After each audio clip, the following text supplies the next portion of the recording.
Géricault prese il soggetto di questo immenso dipinto, realizzato nel 1819, da un fatto di cronaca che scosse l'opinione pubblica di tutta l'Europa: il naufragio della fregata Medusa al largo delle coste del Senegal. 150 persone si ammassarono su una zattera di fortuna che andò alla deriva in un crescendo di orrori, tra i quali ammutinamenti ed episodi di cannibalismo, fino a che la nave Argus recuperò soltanto una quindicina di superstiti. L'opera rappresenta il momento carico di tensione drammatica del primo avvistamento della nave Argus all'orizzonte, il 13° giorno. La struttura compositiva del dipinto è basata sulla costruzione di due piramidi portatrici di due spinte contrapposte.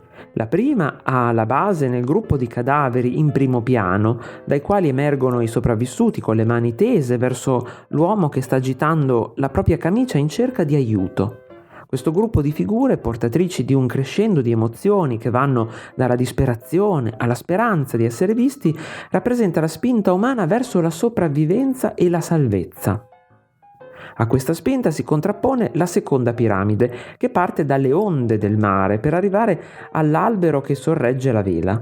Questa è la direzione del mare che respinge il relitto in direzione opposta a quella della speranza dei naufraghi, opponendosi alla loro salvezza.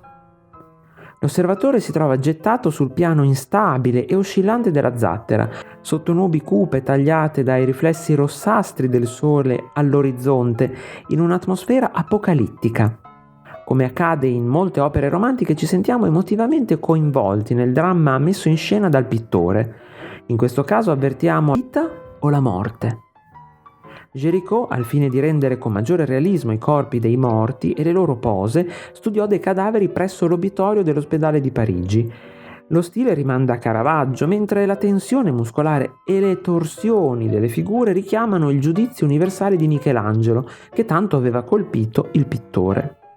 Attraverso queste scelte, Géricault attribuisce alla condizione dei naufraghi un significato universale, trasformando l'episodio di cronaca in un dramma senza tempo. A naufragare è la società francese e non ci sono eroi o virtù da esaltare.